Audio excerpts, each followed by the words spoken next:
बेटी तो पराई होती है। एक इमोशनल कहानी, हार्ट टचिंग स्टोरी। एक शहर में अनिल नाम का एक इंसान रहता था। अनिल एक कपड़ों की दुकान पर काम करता था। उसकी बहुत साल पहले शादी हो गई थी। अनिल को हमेशा से लड़का चाहिए था। लड़का यह वंश का कुल दीपक होता है, पिता का नाम रोशन करता है और बुढ़ापे का सहारा होता है। पर लड़की शादी करके चली जाती है। ऐसी सोच रखने वाला वह पड़ोसियों को भी यह बात बताता था। शादी के कुछ साल बाद उसे दो लड़के हुए। बड़े बेटे का नाम करण और दूसरे बेटे का नाम किशन रखा। बाद में कुछ सालों बाद उसकी पत्नी का निधन हो गया। उसके बाद उसने उन दो बेटों का ख्याल रखा। समय बीता और उसके दोनों बेटे बड़े हो गए और अब दोनों बेटे नौकरी कर रहे थे। दोनों की शादी भी हो गई। शादी होने के बाद भी वह सब एक साथ ही रहते थे। कुछ साल एक साथ खुशी में गए, लेकिन बाद में दोनों भाई एक दूसरे के साथ झगड़ा करने लगे। दोनों बहुओं में छोटी छोटी बातों पर मतभेद होने लगे। यह सब देखकर अनिल को बहुत बुरा लगता था। अब दोनों ने अलग रहने का निर्णय लिया और वह अलग हो गए। फिर पिताजी का ख्याल कौन रखेगा, ऐसा सवाल निर्माण हुआ। दोनों बेटे एक एक महीना संभालेंगे, ऐसा तय किया। अनिल एक बेटे के साथ एक महीने के लिए रहने लगा, फिर दूसरे बेटे के पास एक महीना, ऐसा उसका बंटवारा हुआ। पर जैसे जैसे वक्त बीतता गया, वैसे वैसे बहुओं और बेटों में अनिल को लेकर झगड़ा होने लगा। दोनों बेटों के घर में झगड़े का कारण अनिल रहने लगा। यह बात अनिल को अच्छे से समझ आई थी। अब अनिल को पुरानी यादें याद आने लगी थी। उसने जिंदगी में कितनी बड़ी गलती की थी, यह उसे अब समझ में आ रही थी। पर अब इसका क्या फायदा।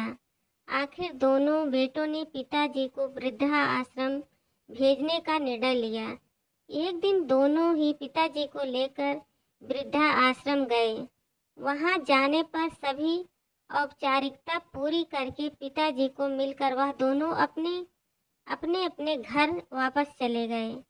बेटे के घर जाने के बाद अनिल बहुत रोने लगा। उसके बाद वृद्धा आश्रम में कई लोगों ने उसे समझाया, पर वह बहुत दुखी हो गया था। अनिल को वृद्धा आश्रम में आकर 8-10 दिन हो गए थे। वह किसी से भी बातचीत नहीं करता था और एक पेड़ के नीचे बैठकर विचार में मग्न रहता था। वहाँ के लोग उसे पूछते थे, पर उसने किसी को कुछ भी नहीं बताया। कुछ दिनों में वह एक व्यक्ति से थोड़ा बहुत बोलने लगा। बाद में दोनों की अच्छी दोस्ती हो गई। एक दिन वह दोनों बैठे थे, तब वह व्यक्ति अनिल को अपनी कहानी बताने लगा। वह बोला कि मुझे एक ही बेटा है। वह मेरे साथ छोटी छोटी बातों पर झगड़ा करता था। इस बात को मैं बहुत ऊब गया था। उस वजह से मैं वृद्धा आश्रम में रहने का निर्णय लिया। मुझे कभी कभी लगता था कि मुझे बेटे के साथ एक बेटी भी होती तो कितना अच्छा होता। कदाचित आज वह मेरे बुढ़ापे की लाठी बन सकती। उसका बोलना सुनकर अनिल और ज़्यादा दुखी हो गया और वह बहुत गहरे विचारों में खो गया। अनिल को दुखी अवस्था में देखकर उसके दोस्त ने इंसान से पूछा, क्या आप क्या सोच रहे हो? आपके सामने देखो, उस दिखने वाले दो व्यक्तियों में से एक हमारे वृद्धा आश्रम के मालिक हैं। उनका नाम कैलाश सेठ है और दूसरी उनकी बेटी है, उसका नाम आराध्या है। वृद्ध आश्रम का सारा काम उनकी बेटी संभालती है। कैलाश सेठ, इनको एकमात्र बेटी थी। बेटी माँ और पिताजी से बहुत प्यार करती है। उतना ही प्यार वह वृद्ध आश्रम के हर एक व्यक्ति से प्यार करती है। अनिल सिर्फ उसकी तरफ देखते ही रह गया और उसका मन और भी ज़्यादा दुखी होने लगा। रात होने लगी थी। हर एक वृद्ध अपने अपने रूम में जाने लगे। अनिल भी उसके रूम में जाता है। रात का खाना जल्दी खाकर सब लोग सो जाते हैं। अनिल को उसका भूतकाल याद आता है। अनिल की शादी होने के बाद उसे पहली बेटी हुई थी। उस वक्त उसे बहुत गुस्सा आया था। पत्नी के मना करने के बाद भी गुस्से में उसने बेटी को उठाया और दूर जाकर उसे वहां छोड़ आया। पर अब पश्चाताप करने के सिवा रास्ता भी नहीं था। अनिल को रात भर नींद नहीं आई। दूसरे दिन वृद्ध आश्रम में एक छोटा सा प्रोग्राम था। हर एक जन जल्दी उठता है और अपने अपने काम में लग जाते हैं। दोपहर को सब लोग हॉल में एकत्रित हुए। कैलाश सेठ और आराध्या भी आए हैं। वहां पर प्रोग्राम चालू था तब कैलाश सेठ का ध्यान 2-3 बार अनिल की तरफ गया। अनिल उसको बहुत उदास बैठा हुआ दिखा। उसको लगता है कि शायद उसकी तबीयत अच्छी नहीं होगी।